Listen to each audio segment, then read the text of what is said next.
Toshkent shahrining sobiq hokimi Jahongir Ortiqxo'jayev yangi lavozimga saylandi. Eldor Shomurodovni to'xtatib bo'lmayapti. U Italiya maydonlarini yondirishda davom etmoqda. Paxtakorda o'zgarishlar davri boshlanganga o'xshaydi. Jamoaning portugaliyalik ustozi iste'foga chiqarilgani haqida ishonchli xabarlar tarqaldi. Assalomu alaykum. Shu va hafta sportiga oid muhim voqealar bilan Qalampiruzda Sport Digestda.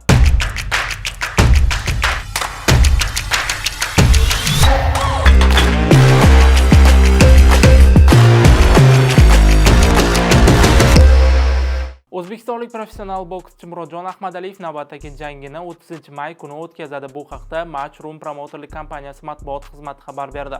O'sha kuni Meksikaning Guadalajara shahrida tashkil etiladigan Prof Boks kechasida Ahmadaliyevga meksikalik Luis Castillo raqiblik qiladi. Castillo ustidan qozoniladigan g'alaba Ahmadaliyevga 14-sentyabr kuni Yaponiya poytaxti Tokio shahrida mutlaq chempion Naoya Inoue bilan jang qilish imkoniyatini beradi. WBA interim kamari sohibi hisoblangan 30 yoshli Ahmadaliyev Prof ringda 13-1 rekordga ega. Uning bo'lajak raqibi 51 yoshli Castillo esa Prof boksda 31 ta g'alaba va 6 ta mag'lubiyat qayd etgan. O'z navbatida Inoue ham amerikalik Ramon Cardenasni mag'lubiyatga uchratgach, keyingi jangi aynan Murodjon Ahmadaliyevga qarshi o'tkazilishini ma'lum qildi. Bemalol aytish mumkin, Ahmadaliyev Inoue jangi o'zbek boks tarixidagi eng yirik jang bo'ladi. Jang o'tkazilishiga esa deyarli 4 oy vaqt qolmoqda. 4-may kuni Italiya A seriyasi 35-tur doirasida Roma o'z uyida Fiorentinani qabul qildi va 1-0 hisobida g'alaba qozondi. Ushbu o'yinda rimliklar safida o'zbekistonlik hujumchi Eldor Shomurodov assist amalga oshirdi. Uchrashuv mezbonlarning faolligida boshlandi. Hujumlaridan birida Shomurodovning yo'llagan xavfli zarbasini De Gea qaytardi. Burchak zarbasidan keyin Shomurodov to'pni boshi bilan hujumdagi sherigi Artyom Dovbikka uzatdi. Ukrainalik futbolchi esa deyarli bo'sh qolgan darvozani ishg'ol qilib hisobni ochdi. Ikkinchi taym boshida assist amalga oshirgan Eldor Shomurodov almashtirildi. O'yin yakuniga qadar hisob boshqa o'zgarmadi va Claudio Ranieri boshchiligidagi Roma ochkolari sonini 63 taga yetkazib olib, turnir jadvalida 5-o'rinni egallab kelmoqda. Fiorentina esa 59 ochko bilan 8-o'ringa joylashdi.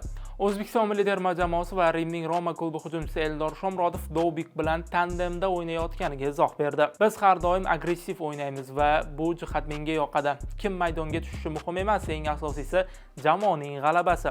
Men Dovbik bilan ko'p gaplashaman. Menimcha biz juftlikda yaxshi o'yin ko'rsatmoqdamiz. Umuman olganda men kim bilan birga o'ynashimdan qat'iy nazar doim g'alaba uchun harakat qilaman, deydi hujumchi. Shuningdek, futbolchi murabbiy Claudio Ranieri haqida ham to'xtalib o'tdi. Uning mendan nimani kutayotganini yaxshi tushunaman va har doim ko'rsatmalariga amal qilishga harakat qilaman, deydi Shomurodov.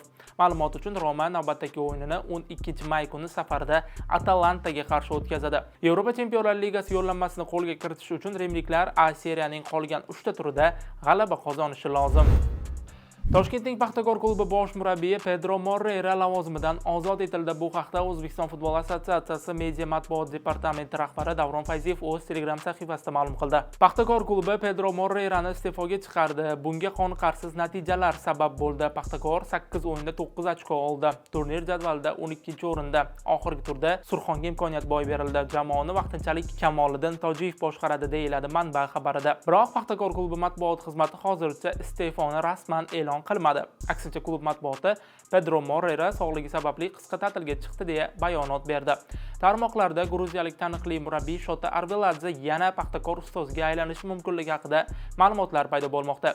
Shuningdek, Superliga klublari orasida Andijon va Sho'rtan o'z murabbiylarini iste'foga chiqardi.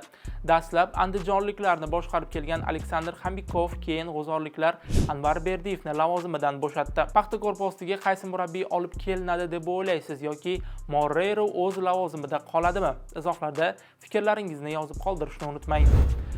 Davlat va xususiy sektor vakillari, sport tashkilotlari rahbarlari hamda 170 ming nafarga yaqin xodimlarni band qilgan 200 dan ortiq tadbirkorlar ishtirokida O'zbekiston Korporativ sport assotsiatsiyasi tashkil etildi va tashkilotning raisi o'rinbosari etib Paxtakor klubi raisi Jahongir Ortiqxo'jayev saylandi. Ma'lum qilinishicha, takliflar asosida Savdo-sanoat palatasi raisi Davron Vahobov, O'zbekiston Korporativ sport assotsiatsiyasi raisi Jahongir Ortiqxo'jayev raisning birinchi o'rinbosari, International Beverages Tashkent mas'uliyati cheklangan jamiyat direktorlar kengashi raisi Shuhrat Ergashev rais o'rinbosari etib saylangan. O'zbekiston Milliy olimpiya qo'mitasi raisi o'rinbosari Otabek Umarov va boshqa sport hukumati vakillari ishtirok etgan uchrashuvda korporativ sportni rivojlantirish va ommalashtirish assotsiatsiya tomonidan tadbirkorlar o'rtasida sport musobaqalarini tizimli tashkil etish asnosida mahoratli yoshlarni saralash lozimligi ta'kidlandi.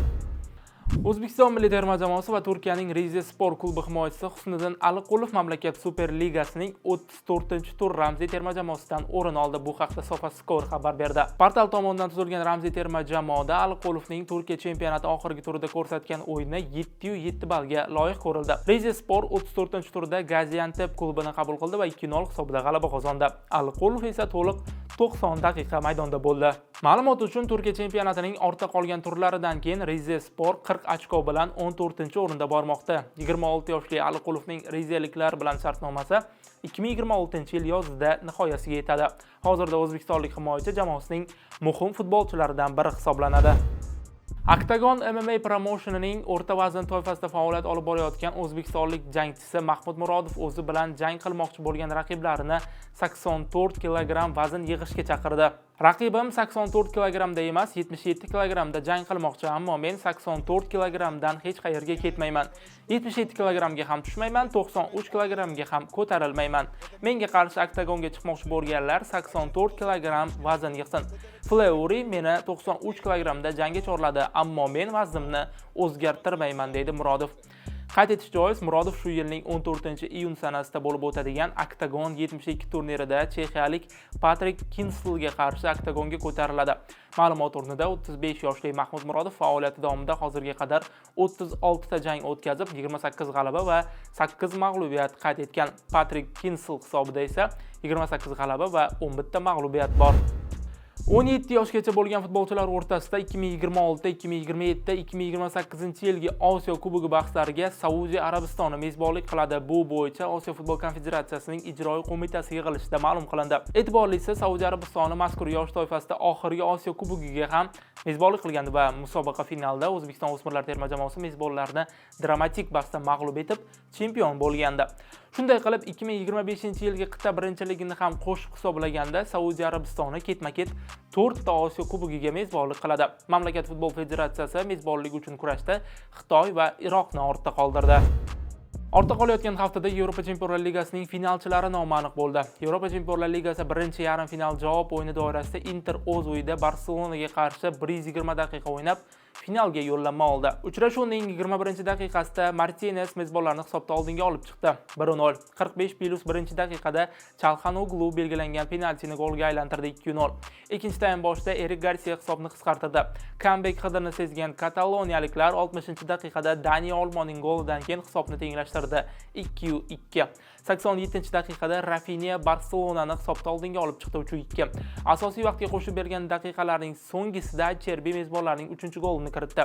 Uchrashuvning asosiy vaqti birinchi o'yini kabi 3-3 hisobida yakunlandi.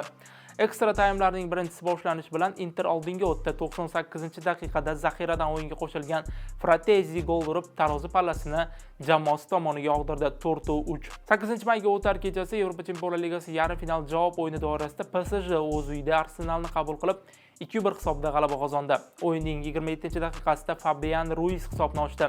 72-daqiqada Ashraf Hakimi jamoasining ikkinchi goliga mualliflik qildi. Vaziyatlardan birida hakam londonliklar darvozasi tomon penalti belgiladi. Skelly o'z jarima maydonchasi ichida qo'li bilan o'ynadi. Belgilangan 11 metrlik jarima zarbasini parijliklar futbolchisi Vitinha golga aylantira olmadi. Raya zarbani qaytardi. 76-daqiqada Saka hisobni qisqartirdi. Goldan bir necha daqiqa o'tib Bukayo hisobni yana qisqartirishi mumkin edi, ammo u bo'sh qolgan darvozani ishg'ol qila olmadi. O'yin yakuniga qadar hisob boshqa o'zgarmadi. Shu tariqa PSG finalga yo'l oldi. Endilikda Enrique qo'l ostidagi klub finalda Interga qarshi maydonga tushadi. Ma'lumot o'rnida final 31-may kuni Myunxenda bo'lib o'tadi. Joriy mavsum shalpang quloq kubok qaysi klubga nasib etadi deb o'ylaysiz? Inter yoki PSG? Izohlarda taxminlaringiz bilan bo'lishishni unutmang. Bu ortda qolayotgan hafta sportiga doir eng muhim voqealar edi. Qalampiruzning Telegramdagi sport sahifasiga obuna bo'ling. Keyingi hafta so'ngida ko'rishguncha.